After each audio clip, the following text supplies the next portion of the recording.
L'Australie est une terre pleine de merveilles. Les déserts ici sont brûlants, les forêts sont chaudes et les vents soufflent sur les îles. Le cadre de vie ici est très difficile.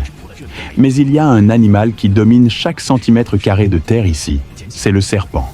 Ils infiltrent, attaquent, trompent, empoisonnent et s'emparent du pays. L'Australie, l'un des environnements les plus difficiles au monde. Ce numéro vous dévoile comment les serpents parviennent à survivre et à se reproduire ici. Plus de 70% du territoire australien est couvert de désert. Avec des températures atteignant 50 degrés Celsius et une rareté de l'eau, c'est un endroit très difficile. Mais des créatures y survivent encore. Elle abrite la plus grande population de reptiles au monde. Pour survivre dans le désert, ils sont lourdement armés, notamment des serpents car ils disposent d'armes chimiques. La femelle serpent Inland Taipan recherche sa proie. En raison de l'environnement hostile qui règne ici, il doit saisir chaque opportunité pour se remplir l'estomac. Le taipan est le serpent le plus venimeux, capable de paralyser et de tuer instantanément ses proies.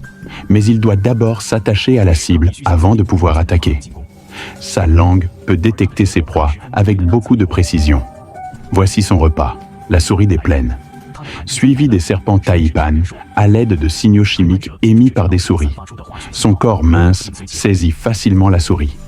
Elle n'a pas d'échappatoire. C'est rapide et facile. C'est la méthode de chasse unique du serpent taipan. Cette méthode les aide à éviter la guerre et à maintenir leur pouvoir. Il ne sert à rien de laisser la proie s'échapper à ce moment-là, car le venin du serpent taipan fait effet en quelques secondes. La neurotoxine qu'elle libère paralyse le corps de la proie et l'hémotoxine coagule le système sanguin. Bientôt, la souris des plaines mourut et le festin du serpent taipan commença.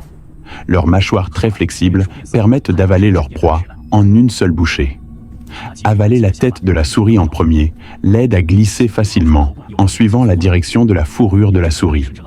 Il utilise ses crocs pour pousser la proie dans son estomac. Bien que le venin du taipan puisse tuer sa proie en peu de temps, le taipan a besoin de beaucoup d'énergie pour le produire. Le taipan doit donc stocker de grandes quantités de venin afin de pouvoir attraper plus de proies. Le serpent taipan a trouvé d'autres animaux dans la grotte. Ses écailles sont molles et silencieuses, ce qui lui permet de se faufiler sur ses proies. Un tel festin peut encourager les serpents taipan à se reproduire. La femelle taipan peut stocker le sperme du mâle pendant 1 an, et la fécondation ne peut être achevée que si la nutrition est adéquate. Avec un peu de chance, cette capture contribuera à sa pérennité pour les générations à venir.